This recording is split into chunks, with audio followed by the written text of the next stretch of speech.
A questão religiosa tem inquietado vários escritores, cada um tem a tratado da maneira mais consistente dentro de sua obra. Micheline Verusca, em Caminhando com os Mortos, vai um pouco além do debate. Ela leva a questão para o seio familiar, para o ambiente das famílias, famílias que se degradam não pela fé, mas pelo mau uso da fé. É um livro forte, um livro inquieto. Mais do que isso, é um livro que vai fazer as pessoas refletirem sobre o mal que pode acontecer quando a religiosidade é usada para o mal.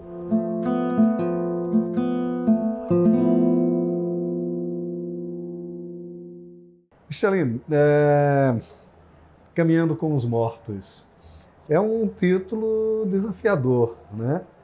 E a temática é desafiadora mais ainda, né? Que é essa nossa complicadíssima relação com uma espécie de nova religiosidade, que não é tão nova assim, mas ela é mais intensa agora, né? Esse novo panorama da religiosidade brasileira, né? Como é que foi esse desafio? Eu venho pensando há algum tempo esses lugares da religião, do cristianismo na nossa formação e, em particular, no que diz respeito a como essa religião, como esse modo de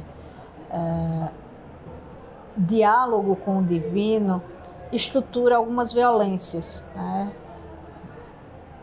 De partida, uma violência de recorte colonial, né? O cristianismo chega nesse país como arma de guerra, né? De uma conversão compulsória dos indígenas e isso é uma coisa que se estende ao longo do tempo.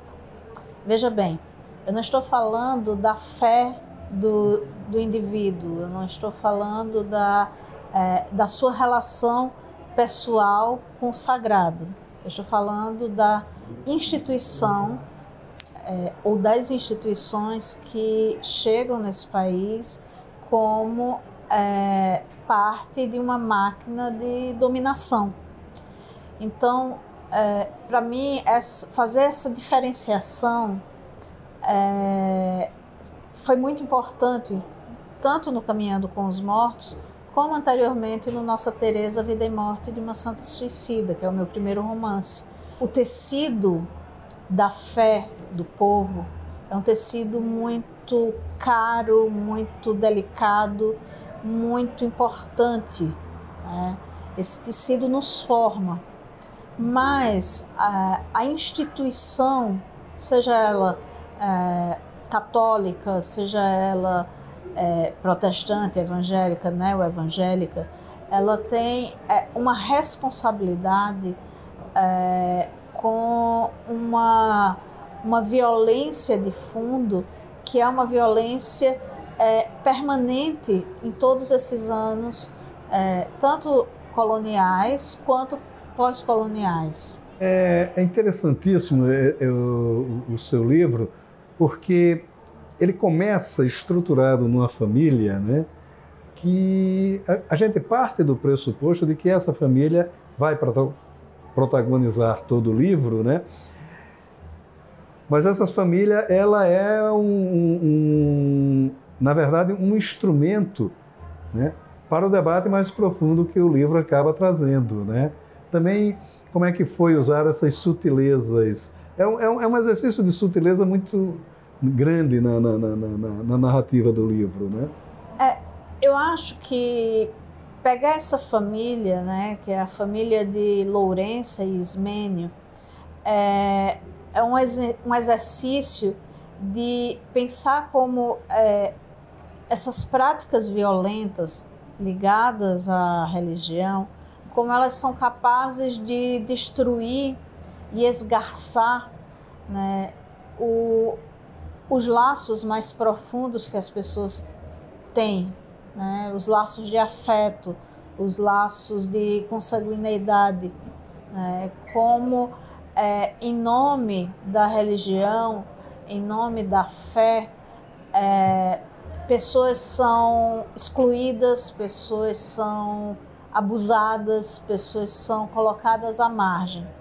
Então, eu não queria, por exemplo, que a família de Lourença e Ismênio fossem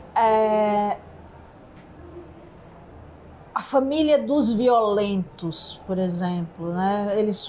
Recaísse sobre eles uma responsabilidade que é uma responsabilidade muito mais ampla, que é uma responsabilidade muito mais coletiva, né? Então, quando eu percebo isso na própria tessitura do texto, é que eu consigo fazer esse deslocamento, né? Que você percebe como sutil. É um exercício de compreender essa família para além dos fatos que em determinado momento a vão definir. Me chamou também muito a atenção no livro, eu não sei se é um retorno, né? Mas a busca do seu espaço de origem. E ele está dito ali de uma maneira muito lúdica, muito sensibilizada, né?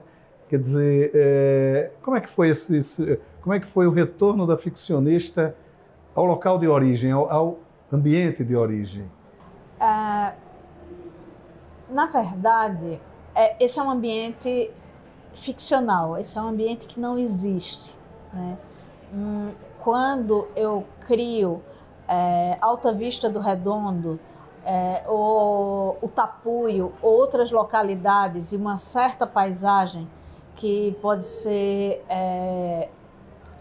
colada ao que você chama meu espaço de origem, na verdade ali tem um trabalho de ficcionalização desse espaço, de fabulação desse espaço que acaba sendo uma outra coisa, né? Há vários fragmentos de lugares pelos quais eu passei, pelos quais eu li, né? Então, é muito menos um lugar e mais uma tessitura de vários lugares. Isso é interessante dizer porque uma história como a de Caminhando com os Mortos é uma história que pode se passar, sim, no interior do Nordeste, mas ela pode também acontecer em um morro no Rio de Janeiro, ou ela pode acontecer numa comunidade em Paraisópolis, ou ela pode acontecer ali nos arredores de Brasília. É uma história que diz respeito menos a um lugar e mais a conformação desse país. Mas, por outro lado, foi muito gostoso, por exemplo, pensar as espécies vegetais que atravessam o livro, né? Então, isso tem um olhar que é um olhar do afeto, né? Pensar o tamboril, pensar a jurema, pensar o moleque duro, né, que são espécies nativas da caatinga. Então, isso traz um outro sabor, né, para a escrita, como eu espero que traga para a leitura também. Há no livro também uma coisa que chama muito a atenção, que é o poder simbólico do fogo.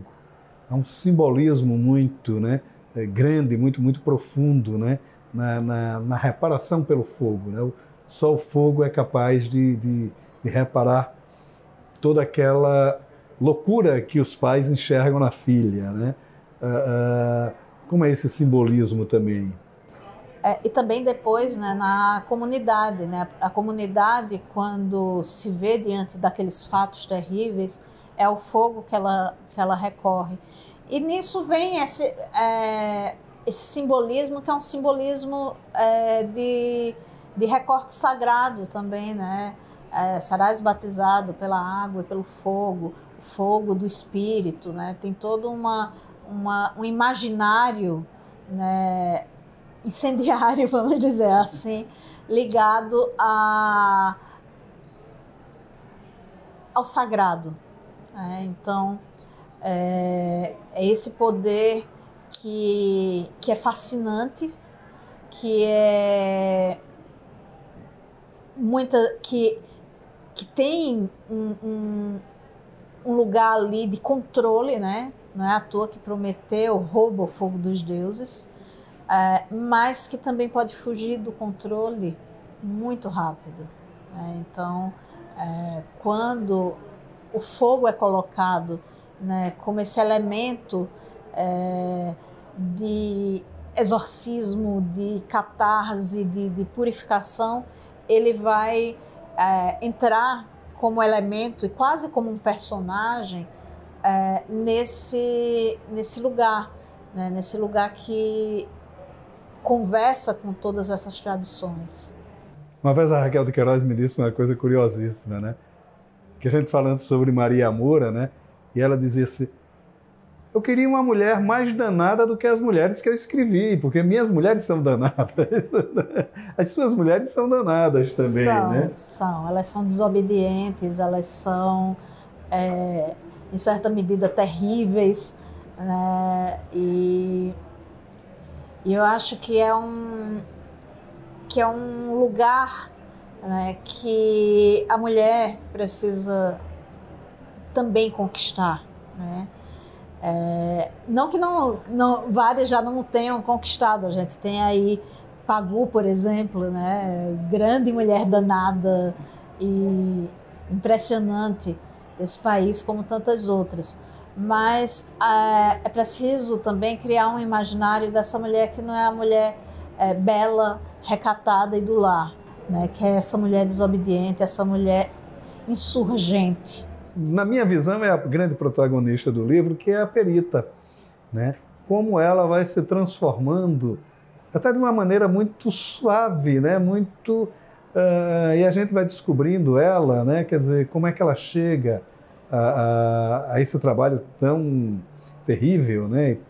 E como ela desafia as pessoas para fazer o trabalho dela, né? Quer dizer, como foi a construção desse personagem também? É curioso esse personagem, porque é uma das primeiras personagens que surge, né? Se você vê o primeiro capítulo, né, que é um capítulo que fala sobre a visão das moscas, ela já está ali, mas foi um personagem que eu demorei a encontrar.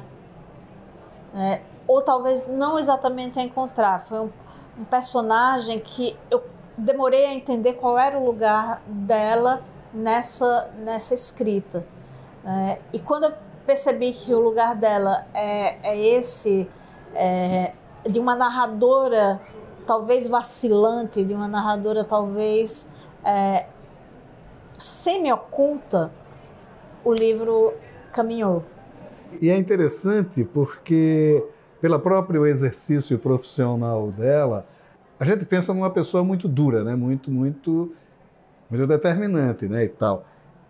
E ela não, ela preserva uma certa, não é pureza, o termo não é pureza, uma certa docilidade da própria adolescência dela, que é também retratada durante a narrativa, né?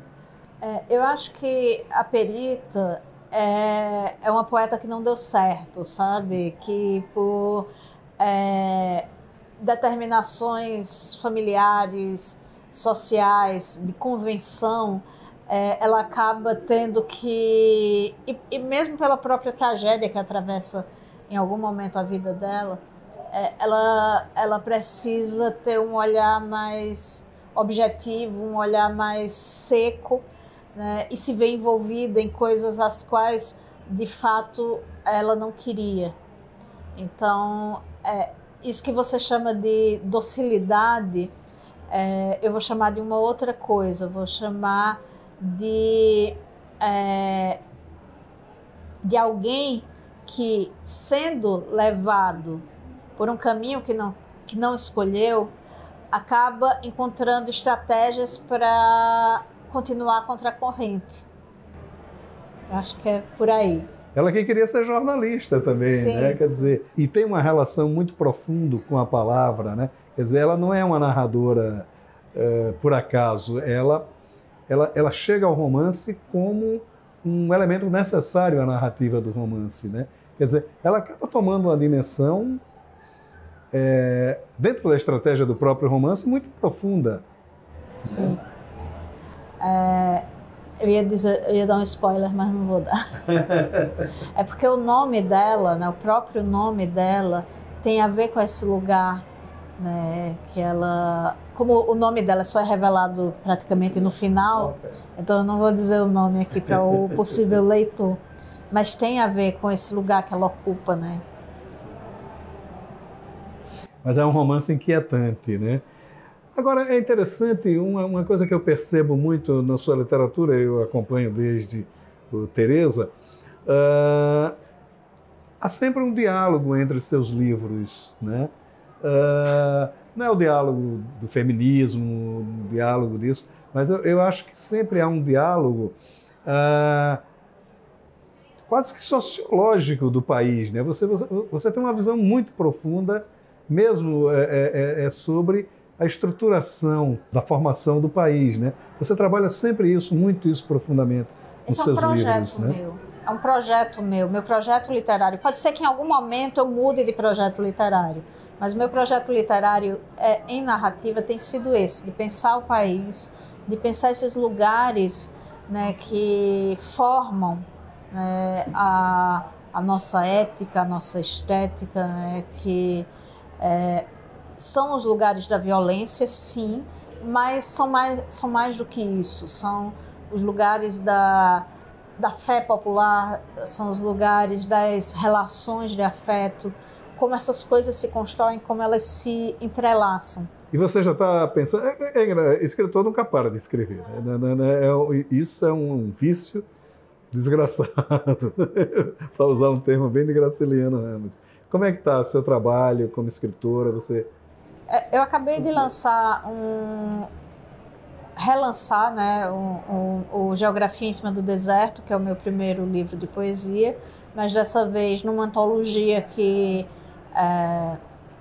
abarca, né, os últimos 20 anos, né, que são os 20 anos de minha publicação, né, da minha primeira publicação. Então, é uma antologia que contém vários livros, além do Geografia Íntima do Deserto. Acabei de entregar um romance novo para a Companhia das Letras, que é o romance que fecha a trilogia, que começa com O Som do Rugido da Onça e tem O Caminhando com os Mortos como sequência. E, no momento, reza a lenda que eu estou de férias da escrita. Vamos ver até quando é que isso se dá. Que acaba nunca se dando, né? Está sempre inquieto. Sempre maquinando. com as coisas, né? Maravilha, Michelina. Muito obrigado pela sua participação nas leituras, né? Uma ótima conversa. Com alegria voltar a esse programa. Obrigada, Maurício.